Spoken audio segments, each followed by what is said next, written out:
Hello everyone, we're back again with the president of the Richmond chapter of the NAACP, Mr. Willie. And apropos, because it is the second day of Black History Month, so we're really excited to hear what you guys got going on, what's coming this month, anything that the community needs to know about Black History Month and how they can support you guys. And I would introduce myself, but y'all should know who I am at this point. But it's Christina, the digital media manager at Compass Richmond. So, Mr. Willie, happy Black History Month. Oh, thank you. it is truly a blessing to get to this point in time in this year, and right, particularly with this pandemic. So we are extending our empathy to those who may have been impacted by this virus, but most certainly looking forward to an exciting month of Black History recognition. Absolutely, absolutely. So speaking of, what does the NAACP have going on? Do you have any updates? Like, what should people expect from you guys for Black History Month this year? Okay.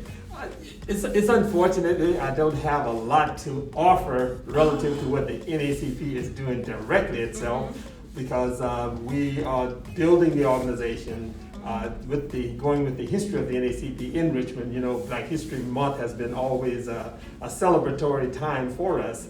And we usually start the month off with some recognition of Black history, partnering with other community organizations, and then we would, during the month, try to culminate with our annual Black Freedom Fund banquet, where we would recognize contributions from community leaders and persons in the community.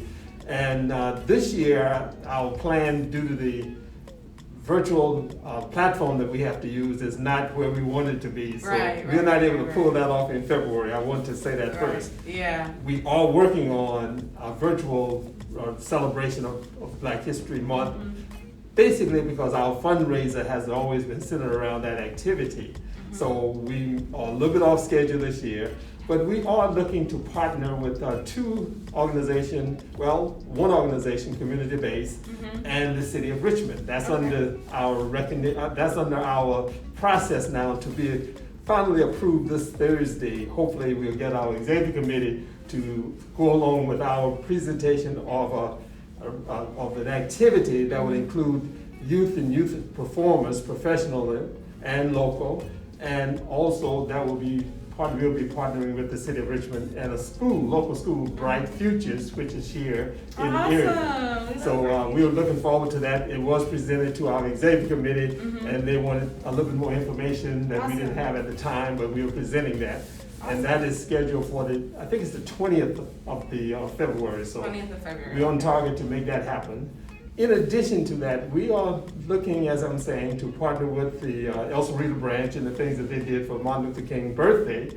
They had their annual parade, which started downtown El Cerrito and went over to from the City Hall in the BART station, I guess, this year in El Cerrito, and went over to the school, El Cerrito High School. So with that being said, then I'm a little bit disappointed that I don't have a lot more to say about what we're doing for Black History Month, but we're on target to do better next year. Right, and we're all affected by COVID, right? Because even here, we were thinking like, okay, how can we contribute to the history of Black history, or a celebration of our history? What can we do? Because we are segmented to everything being virtual now. We can't large gather. They have changed some of the guidelines for the county, so that may allow us to do something. We're trying to figure it out. But everybody is kind of in this space of, okay, we want to celebrate, we need to celebrate, but how do we celebrate? Yeah. And I know you're talking about celebrating Black history, and even within recent years, there's been some milestones of Black history. Dimlis Johnson being the youngest city councilman, black kid, Dimlis, youngest city councilman in Richmond City Council. You have Tamara, who opened her multicultural bookstore. Yes. Yeah, and that was a big thing because she was recognized by Oprah as one of the few black-owned bookstores in the Bay Area. Wow. So in the city of Richmond in and of itself, we're trying to say, okay, we may not be able to celebrate as a community, but we in a physical sense, but we can still establish community, whether it be virtually or otherwise, by recognizing people within the city and around and surrounding areas who are still making Black history today. Yes, and just to add to that, one of the things I guess we need to recognize is that we're not Black and need recognition just during the month of February. Oh, period. That should be an ongoing thing. Absolutely. And a part of the thing that we're doing in our general membership meeting each month is to highlight some services or organizations that are doing things in the community, the greater community, but more specifically the Black community that we want to have. Like this Saturday, which is our general membership meeting, we will be featuring our new department of the Office of African American Student Achievement, which is headed by Mr. William McGee, who is heading that office now. So he will be presenting the last 30 minutes of our general membership meeting. That meeting starts at 9.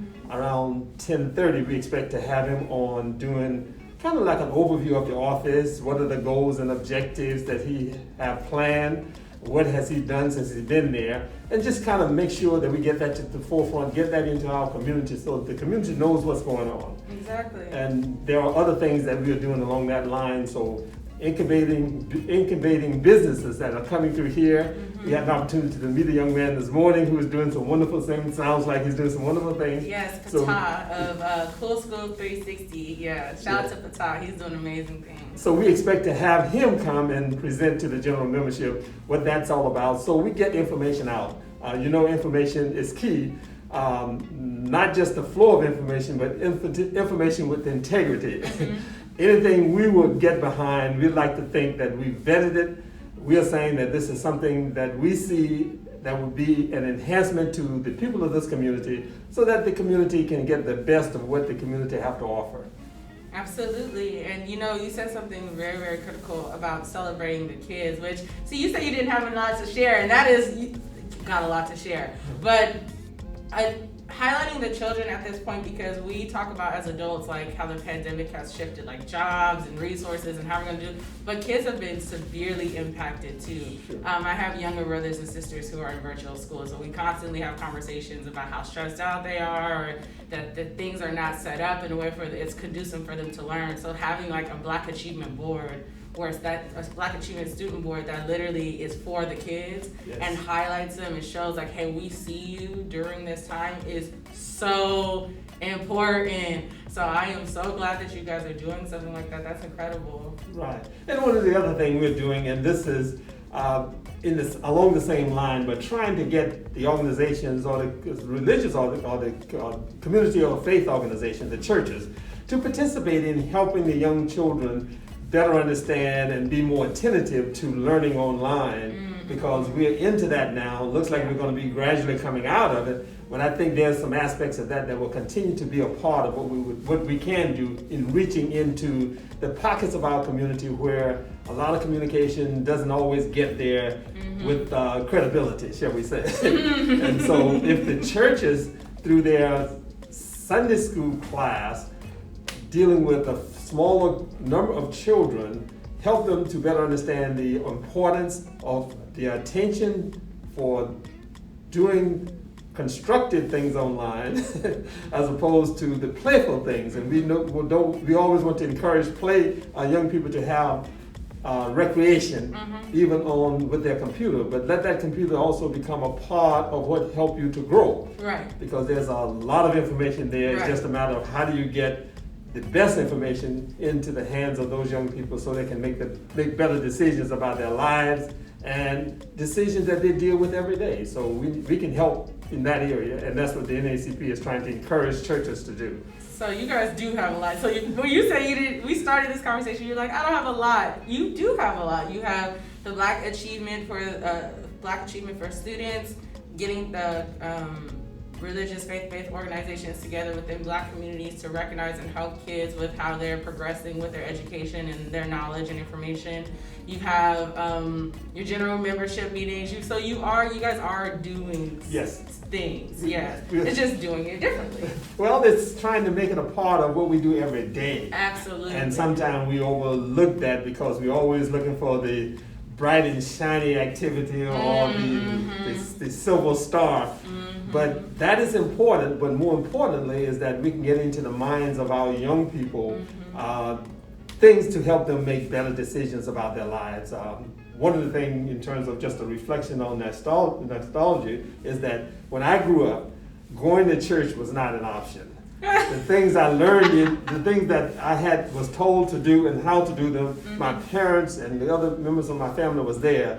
So it lessened my resistance. I resisted, but it lessened my resistance because I had people I had to deal with every day watching me and to keep me in line. So let's see how we can incorporate that into how we are rearing our children these days, and how can we make more of a family impact into their lives on a daily basis. Yes, because it takes a community, and I do think we are getting back to that instead of being siloed in individual areas, that we're figuring out that no, we need a network to be able to grow as a community. It's not one person or one organization. It's multiple organizations, it's multiple people, because we all have different things that we can bring to the table to help one another grow.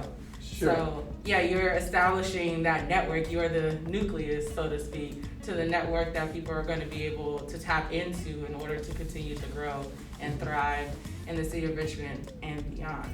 Sure, and we want to encourage young families, persons who are in the child rearing age group or wherever you're with that, to be a part of that, and let us all partner together and recognize that we can draw from each other the positive thing to help us to be better at what we want to be. Absolutely, absolutely. Like we say at COVID, we can only come out stronger together. Yes. Period. So it was awesome having you here today. I'm glad we were able to talk. If you guys want any more information about the NAACP, they can find you. We are upgrading our website. That should happen within the next week, let's say the next week or so. We're going to be bringing on to that website some of the things that we talked about the last time, and we're going to update it. So go to naacprichmondca.org, and hopefully that website will guide you particularly to things relative to the schedule and where you are with your vaccination scheduling. In order to get that done, we're encouraging good information about that, so that those persons who may have some reservations about taking that vaccination, let us try to help you understand why it's important that you should do that. So that's very important, because what's your options if you don't take it? The option would be that we won't have you with us, and we want you with us as long as God says He wants you to be here. So let us help each other by being better informed about the access to that vaccination, the timeline for making your schedule, and getting it into your arms. Thank you. All right, so that has been another episode of Going Live with the NAACP. As they continue to update their activities, make sure you check in on us on our social media, and I'll get that information and put it on our social profiles as well, so people can get access to it. And this is one of many lives this week, so make sure you stay tuned for other dope leaders in the community who are out here making a difference. And we'll see you guys next time. Bye. Thank you. Bye-bye.